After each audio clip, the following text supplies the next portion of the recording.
Welcome to your deep dive. Yeah. Today we're going to be looking at Jose Fernando Costa's journey to better mental health. Okay. It's all outlined in his Medium article, 1 year of creating habits and systems for crawling out from the bottomless pit my mind was in. Oh, wow. He basically spent a year, trying out all sorts of habits and systems, documenting everything. Yeah. We've got his roadmap to a healthier mind. So it's interesting. Oh, and trust me, some of these strategies are pretty unique. Really? We're talking WIMP journals. journals, multitasking poorly, Interesting. and even tapping back into childhood passions. Wow. Wow. It sounds like we're in for a fascinating exploration. Yeah. And it's especially valuable that he's sharing his personal experience, you know? Yeah. That makes it so much more relatable for anyone who's struggling with similar challenges. Absolutely. Oh. It's not just theory, it's real-life application. Yeah. And speaking of real-life application, let's start with one of the first things Jose dives into, Okay. journaling. All right. But not just one journal. Oh, no. Haha. Okay. He's got a whole system going on here. Mhm. He's got a daily journal, a well-done journal, Okay. and wait for it, a WIMP journal. 3 different journals. Okay, I'm intrigued now. Yeah. It seems like he's really tapping into the different facets of self-reflection and growth. Exactly. His daily journal is like a free-flowing stream of consciousness, Oh. just getting everything out on paper. Yeah. He says it helps his subconscious recognize patterns. It kind of acts like his own personal therapy sessions. That's really in line with the therapeutic benefits of journaling that researchers have been highlighting for years. Oh, wow. It's a powerful tool for emotional processing, and it can help people identify negative thought patterns that might be Yeah. holding them back. It's like having your own personal therapist on call 24/7. Exactly. Now, the Well Done Journal is all about celebrating those tiny victories that we often overlook. Oh, okay. You know those little moments where you choose the salad over the fries Mm. or resist that extra slice of cake? It's a gratitude journal for the everyday wins. I like that. Yeah. What a brilliant way to shift your focus to the positive. Right. We often get so caught up in the big goals that we forget to appreciate the small steps we take each day. Yeah. Acknowledging those small wins can be incredibly motivating and help you stay on track. Okay, now for the one you've been waiting for, Okay. the WIMP journal. Right. This is where things get a little more, shall we say, confrontational. It definitely sounds like it. Yeah. I'm picturing those moments where fear takes over and you back down from a challenge. Mm-hmm. Like maybe you skipped trying that new exercise class because you were afraid of looking silly. Oh, that's me all the time. Uh-huh. But I can see how writing those moments down would force you to really look at them. Exactly. No more hiding from those feelings. It's about bringing those fears into the light of awareness. Yeah. And it's not just about acknowledging them, it's about analyzing them. Okay. Why did that fear hold you back? What's the root of it? That kind of introspection can be the first step towards overcoming those fears and actually taking action. It's like holding yourself accountable, right? Yeah. You either do the thing or you have to write about why you didn't. Yeah. Of escaping it. Now, while journaling is a great tool for inner work, Okay. Jose also emphasizes the importance of physical activity for mental well-being. Mm-hmm. He's a huge advocate for hitting the gym, Right. not as a cure, Uh-huh. but, as he calls it, a tremendous buffer against mental health challenges. He makes a crucial point there. Yeah, Exercise isn't a magic bullet, right. but there's a growing body of scientific evidence that highlights its positive effects. When we exercise, our brains release endorphins, which have mood-boosting effects. At the same time, it helps lower cortisol, the stress hormone. Right. It can even improve neuroplasticity, Oh, wow. which is the brain's ability to change and adapt. So it's like a multi-pronged attack on those negative feelings, all thanks to a good sweat session. But it's not just about lifting weights or running on a treadmill. Yeah. He also talks about the importance of leaning into things that scare you. Oh, yeah. And he uses bouldering as an example. I love that he frames fear as a challenge to be overcome, not something to shy away from. Yeah. He specifically says he'd rather suffer through the pain of fear while bouldering than regret never trying it at all. Wow. It's about pushing those boundaries and discovering what you're capable of. It's like turning that fear into fuel instead of letting it hold you back. Exactly. And that seems to be a recurring theme throughout the article, using challenges as opportunities for growth. Absolutely.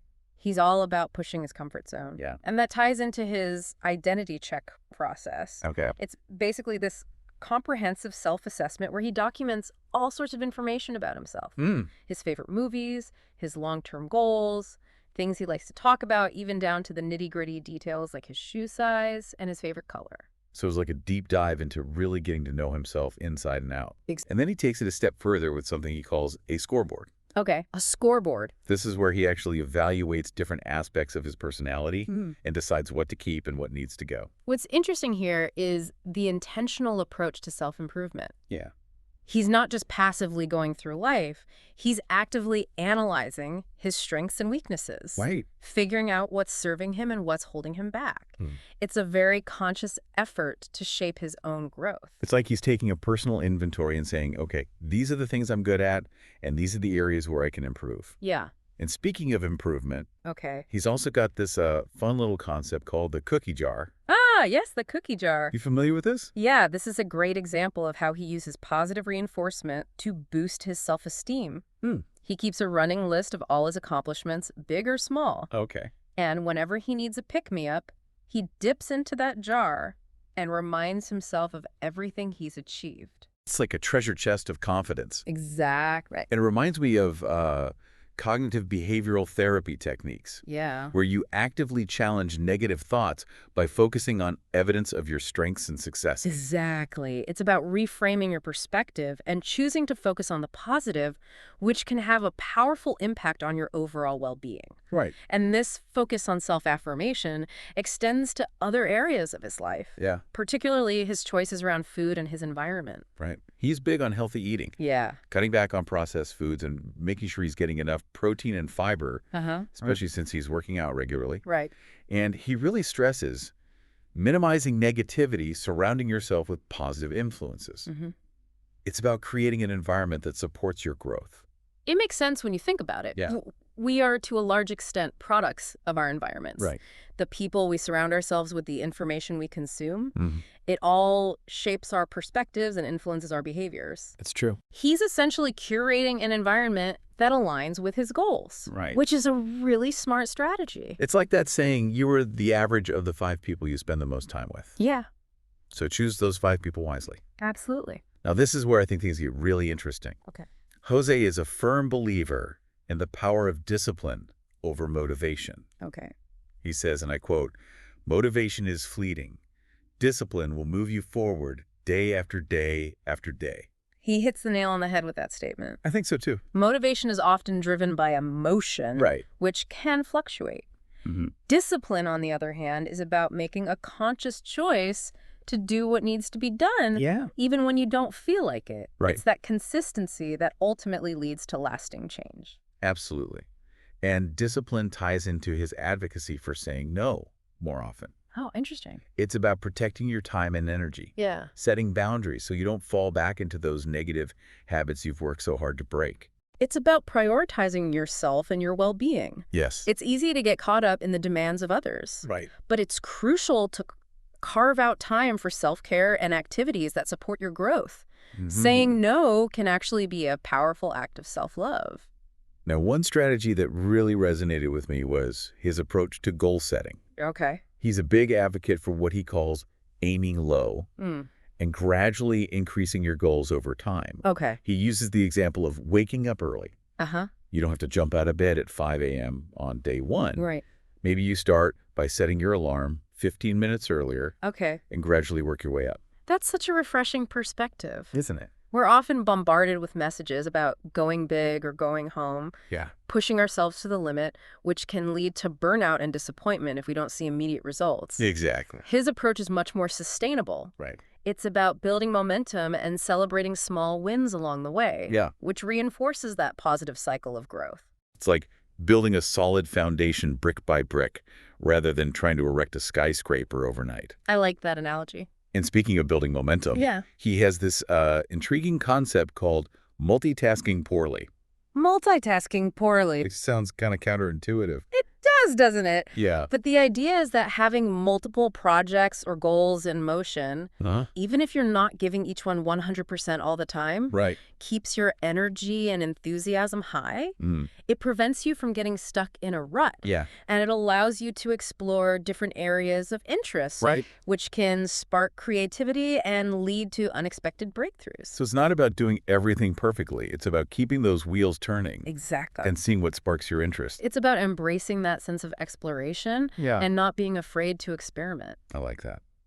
Now let's talk about the importance of mentors and role models. Okay. Jose puts a lot of emphasis on finding people you admire Yeah. and learning from their experiences. He specifically mentions David Goggins, Okay. Gary Vaynerchuk, and Alex Hormozi as sources of inspiration. Interesting. He says that by observing these individuals, he gets a clear picture of what's possible, even if their paths are different from his own. It's about seeking guidance and inspiration from those who embody the qualities you want to cultivate in yourself. Right. It's like having a roadmap to success, even if you end up taking a different route. It's like they're blazing the trail, showing you what's possible, and giving you the confidence to carve your own path. And it's not just about admiring their accomplishments. Yeah. It's about studying their mindsets, their approaches to challenges, their work ethic. It's about extracting those valuable lessons and applying them to your own journey. Right. Now, we've talked a lot about internal strategies for growth. Right. But Jose also highlights the importance of external factors, like the work environment. Okay. He talks about his experience returning to the office after working from home Uh-huh. and how much he values that in-person connection with colleagues. He contrasts it with the isolation he felt while working remotely, Yeah. emphasizing the joy of shared experiences and the energy that comes from collaborating with others in a physical space. It's an interesting perspective, especially in today's world where remote work has become so prevalent. It is. It raises the question of how we can maintain that sense of community and connection when we're not physically together. That's a good question. It's a reminder that we're social creatures, and those interactions, those shared moments of laughter and collaboration play an important role in our overall well-being. Absolutely. And it highlights the importance of finding that balance between individual growth and social connection, Yeah. whether it's in the workplace or in our personal lives. So it's about finding what works best for you, Exactly. whether it's a hybrid approach, a fully remote setup, or embracing the traditional office environment. It's about tailoring your environment to support your individual needs and preferences. Now, there are a few other key points that I thought were particularly insightful. He talks about the importance of taking ownership of your life, recognizing that as adults, we're responsible for our own well-being. Right. He uses the simple example of brushing your teeth or buying groceries. Okay. No one's there to remind you to do these things. It's all on you. It's about embracing that autonomy and recognizing that you have the power to shape your own life. It's about shifting from a mindset of dependence to one of self-reliance. I like that. And this ties into his emphasis on self-study and what he calls failing fast. Failing fast. He's a big believer in continuous learning, experimenting with different approaches, Okay. and figuring out what works best for you through trial and error. It's a growth mindset. Yeah. It's about seeing failures not as setbacks, but as valuable learning opportunities. Right. It's about embracing the process of experimentation and recognizing that every experience, whether positive or negative, contributes to our growth. So it's not about being perfect. It's about being willing to learn and adapt along the way. Right. And he also talks about the power of reframing negative situations into positive ones, Okay. finding the opportunity in every challenge. It's about choosing to focus on what you can control and looking for the silver lining in difficult circumstances. Yeah. It's a resilience-building technique, essentially. It's about training your mind to look for the lessons and the growth potential in every situation. It's like he's saying, you know, life is going to throw curveballs, but it's up to us to decide how we're going to react to them. Right. Do we let them knock us down, or do we use them as opportunities to learn and grow? Now, as we were going through Jose's strategies and mindset shifts, something else occurred to me, something he doesn't explicitly mention, Yeah. but it seems to be woven throughout his entire journey. I was thinking the same thing. You were. It's almost like an unspoken theme that underlies everything else. Right. It's this underlying current of... Self-compassion. Yes, that's exactly it. He's not beating himself up for his past struggles or setting these unrealistic expectations for himself. Right. He's allowing himself to progress at his own pace. celebrating those small victories and acknowledging that setbacks are a natural part of the process. It's like giving himself permission to be human. Exactly. Yeah. And you can see it in his approach to aiming low and gradually increasing his goals. Yeah. He's not setting himself up for failure with those massive, unattainable targets. Right. He's giving himself permission to start small, to build that foundation, and to be kind to himself along the way. I like that. And even the WIMP journal, which at first glance might seem a bit harsh, Yeah. could actually be seen as an act of self-compassion. That's an interesting perspective. Yeah. How so? Well, he's not denying or suppressing those feelings of fear or insecurity. Okay. He's acknowledging them, giving himself space to process them, and then figuring out how to move forward. Right. It's like he's saying, it's okay to feel these things. Mm-hmm. It doesn't make you weak. Let's just not let them control us. That's a really insightful point. Yeah. It's about accepting those less than perfect parts of ourselves, those moments of vulnerability without judgment. Right. True self-compassion is about embracing the whole package flaws and all.